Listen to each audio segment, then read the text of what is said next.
Et j'avais les doigts bleus. Malgré mon jeune âge, le fleuve a dû me reconnaître.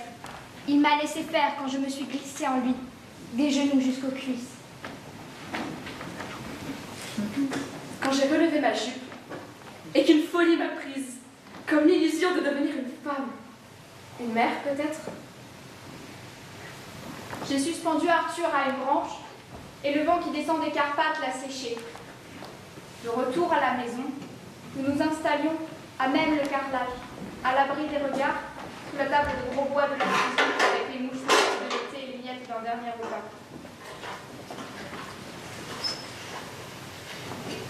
Les doigts s'agitaient hors des manches, et quand je l'avais mis comme un pantin, je le trouvais beau.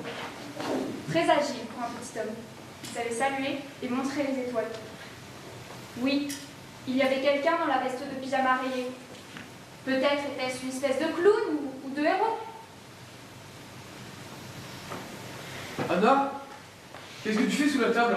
Je ne te dénoncerai pas, ni à mes parents, ni à la Gestapo. À qui parles-tu? On se cause, papa. Ah, pour jouer comme quand on joue. C'est ça. Sois du bon côté du bon droit avec les gendarmes, jamais avec les voleurs. Je te promets, papa. Arthur ne s'en plaignait pas. Pourtant, la cohabitation n'était pas simple. Je finirai par te l'enlever, ton... D'ailleurs, j'ai toujours besoin de chiffon. Si ta fille s'est entichée de cette chose, ça ne serait pas arrivé si on lui avait offert un animal de compagnie. C'est de ta faute. Oui, tout est de ma faute. La pluie, la sécheresse et l'avènement du Troisième Reich. Tout. Je ne veux pas d'animaux à la maison. Ni d'un rat, ni d'un chien, ni même de la chemise d'un déporté. Qui nettoie ici? Qui passe la serpillière? Ma mère excellait dans son rôle de tragédienne de basse-cour. Je me souviens que la soirée tombait et que l'odeur des poireaux emplissait la cuisine. Quand retentirent 3 coups heurtés, virils, on frappait à la maison du garde-barrière. La poitrine de ma mère s'était soulevée et mon père, en chef de famille... J'y vais. Par l'entrebâillement de la porte, j'avais reconnu la silhouette de cet ancien marchand de bois, reconverti dans la police. Il parlait l'allemand et travaillait dans le camp voisin comme interprète. Tous le craignaient. Le fond du jardin de la grande propriété est encerclé par un haut mur de pierre. Il y a de l'herbe verte. Des pâquerettes. Et des trèfles. À 3 feuilles seulement. Il y a aussi un grand châtaignier. Il y a enfin un cabanon dont la pente est entrouverte. C'est le début de l'après-midi, il fait grand soleil.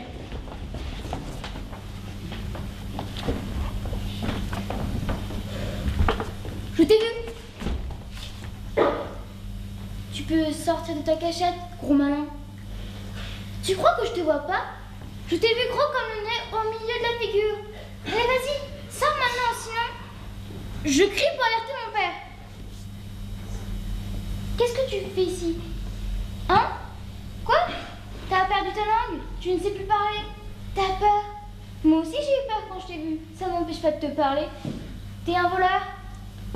T'es quoi alors? Rien. Un courant d'air. Une ombre. Le sifflement d'un train. Ne me raconte pas salade. J'aime pas les menteurs.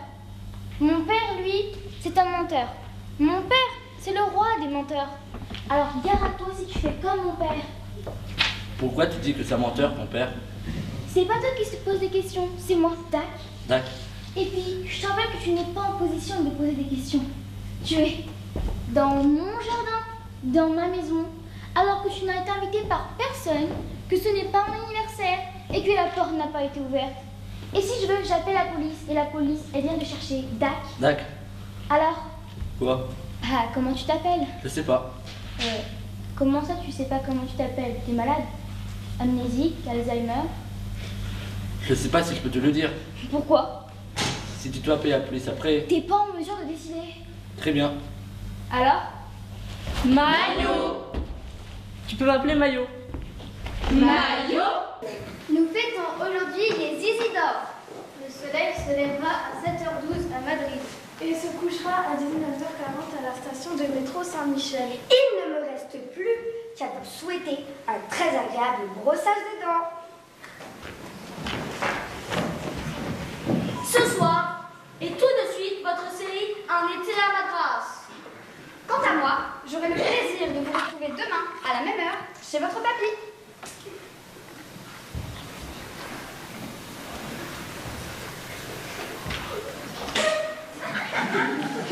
J'avais confiance en toi, Michael.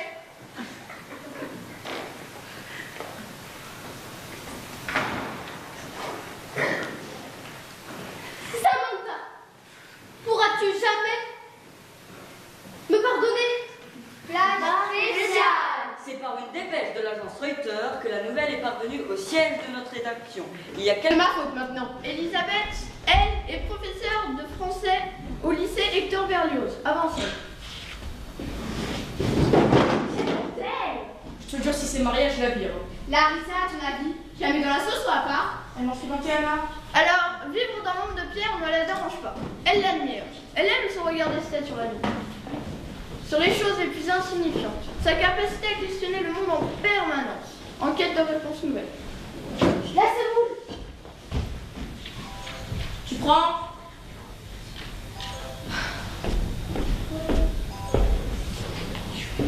Allô?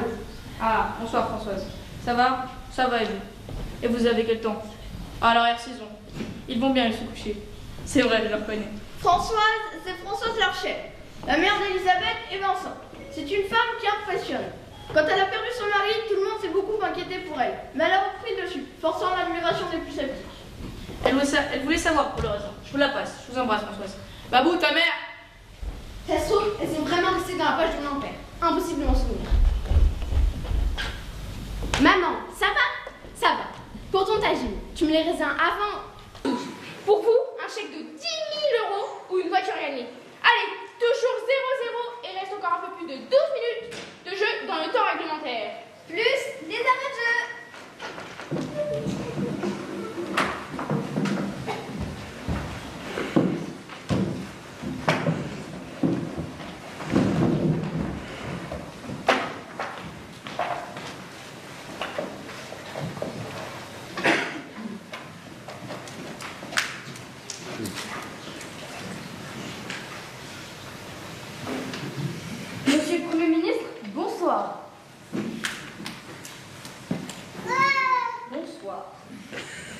étiez ce week-end à l'instar des chefs de gouvernement de l'Union européenne au sommet de Madrid.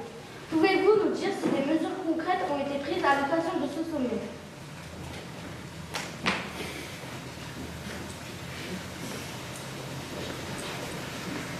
Oui. Monsieur le Premier ministre. Merci. Bonjour, Gabriel.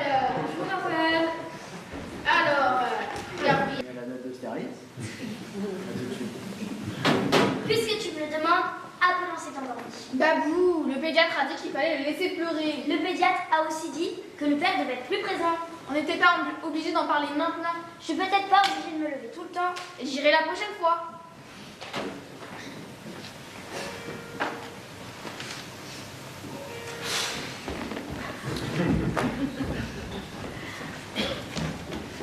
Salut. Je suis désolée d'arriver si tard. Ça devait très bien ce petit balayage. Oh, désolée.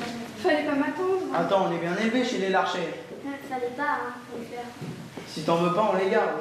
Bah décidément, on m'a fait à manger du clown. La méchouillard, mais c'est moins bon. Hein. Tu n'as pas pris un gramme? Quelle ligne? Tu dis ça pour moi? Non, pour moi, je te rassure. Il en reste plein. En tout cas, ça sent très bon. Je t'ai mis une assiette de côté. Elle est vraiment magnifique. Je vais le mettre dans sa vanne. Alors, comment tu vas?